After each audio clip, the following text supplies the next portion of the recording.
일어난 하나님의 말씀을 보겠습니다. 이달 15날은 여호와의 무교절이니 이래 동안 너희는 무교병을 먹을 것이요 그 첫날에는 너희가 성회로 모이고 아무 노동도 하지 말지며 너희는 이래 동안 여호와께 화제를 드릴 것이요 일곱째 날에도 성회로 모이고 아무 노동도 하지 말지니라. 레위기 23장 6절에서 8절의 말씀이 되겠습니다. 이와 같이 6월절이 일어나는 날의 밤이 곧 무교절의 시작이 되겠습니다. 그날부터 무교병을 7일 동안 먹습니다. 무교병이라 하면 누룩을 섞지 않는 빵을 말하는 것이고, 여기서 하나님께서 우리에게 말씀하시고자 하는 뜻은 예수님의 피로 씻어서 제사함을 받고 묵은 곡식을 벗어버리고 새 곡식인 새 언약의 말씀을 먹으라는 뜻이 되겠습니다. 그리고 이래 동안 먹으라고 하십니다. 이래라는 수는 우리가 앞으로 영원한 복음을 먹어야 할 이 기간을 의미하는 말이 되겠습니다. 특히 하나님께서는 7일 동안 이 무교병을 먹지 아니하면 이스라엘 해 중에서 반드시 끊어진다는 무서운 말씀을 하고 계세요. 출애굽기 12장 15절에서 20절 말씀을 보면요, 여기서 마지막 날에 일어날 계시의 말씀이 감춰져 있는데 하나님의 종들에게 임할 이 말씀입니다. 이는 대환란 때 다시 출애굽과 같은 사건이 일어나며 반드시 무교병인 영원한 복음을 지상 재림 때까지 들어야 하는 계시가 담겨져 있어요. 그래서 이제 하나님은 강하게 명령하신 것이며 영원한 규례를 지키기 위해서 구원하시고자 하는 그 마음이 담겨져 있는 거예요.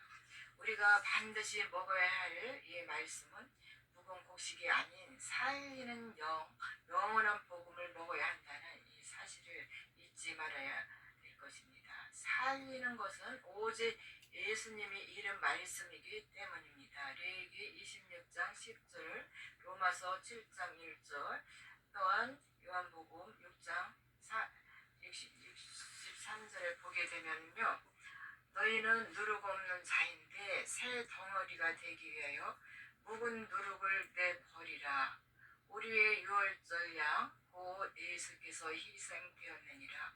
이러므로 우리가 명절을 지키되 묵은 누룩으로 말고 악하고 악의에 찬 누룩으로 말고 누룩이 없이 오직 순전함과 진실함의 떡으로 하자. 네, 이렇게 고린도전서 5장 7절 8절 말씀이 되겠습니다. 이와 같이 예수님은 유월절이 이르면 묵은 곡식을 내어버리라고 말씀하고 계십니다. 세상에 것이 섞여 있는 율법은 모두 벗어버리고 예수님이 이르신 새 언약의 말씀, 곧 영원한 복음을 먹고 생명을 얻으라는 이 말씀입니다. 근데 지금도 무교병을 먹는 자는 부활 생명을 얻지만 무교병이 아닌 유교병을 먹는 자들은 반드시 멸망당해야 한다는 이 사실을 알려주시는 것입니다. 이는 현재도 유교병을 먹는 종교인들이 많다는 것이 되겠습니다. 그럼 앞장에서 살펴본 바와 같이 예수님께서 무교절 날에 그분의 영이 살아서 옥에 있는 영들에게 가셔서 구원과 심판을 선포하셨어요. 그리고 사도행전 12장에서 베드로가 천국 복음을 전하다가 감옥에 잡혀 있을 때에 천사가 감옥에서 풀어주는 장면이 나옵니다. 그때가 바로 무교절의 기간인 것입니다. 이게 사도행전 12장 3절을 보게 되면 이와 같이 하나님께서는 절기에 따라서 구속사의 길을 가르쳐 주시고 있는 것입니다. 이처럼 예수님의 새 언약의 말씀은 살리는 영의 말씀이기 때문에 우리는 반드시 6월절날 예수님과 함께 죽고 무교병인 새 언약의 말씀을 먹어야 되는 것입니다.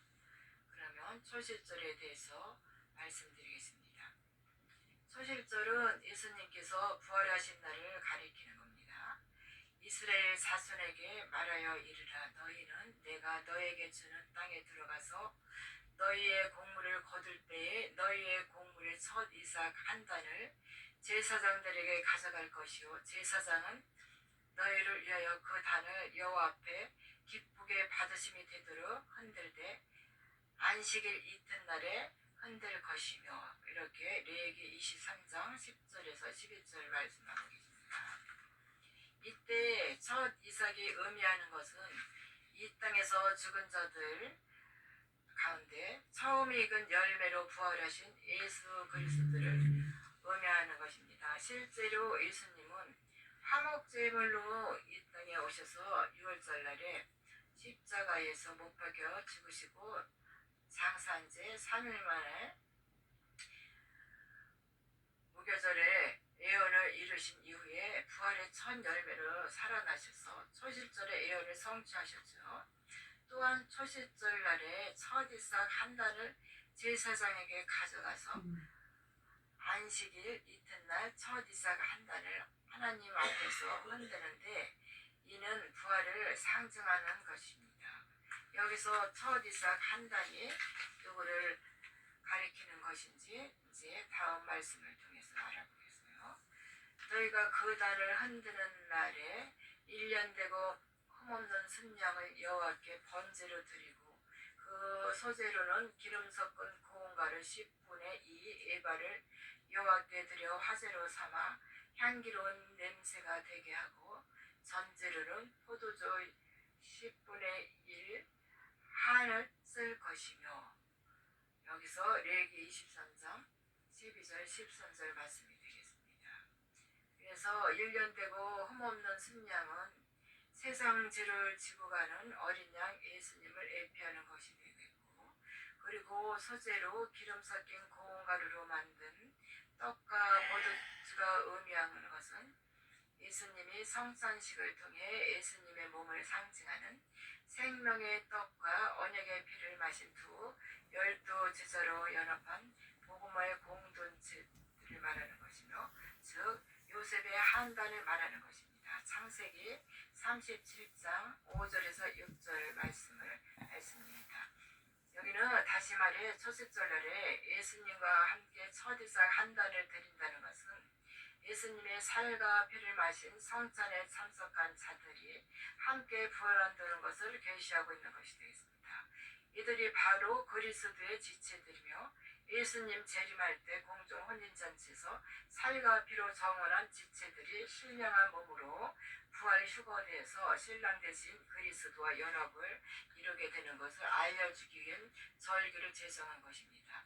특히 초실절 절기에서 기억할 것은 다음 말씀이 되겠어요. 긍휼이 풍성하신 하나님이 우리를 사랑하신 그 큰 사랑 안에서 허물로 죽은 우리를 그리스도와 함께 살리셨고 너희는 은혜로 구원을 받을 것이라.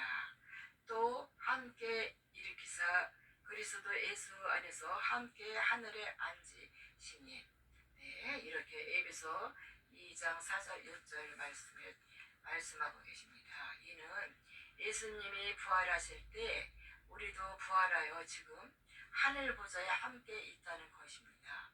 왜냐하면 예수 그리스도와 함께 죽었기에 부활할 때도 몸에 붙어있는 살과 뼈가 돼서 지금도 함께 있다는 사실입니다.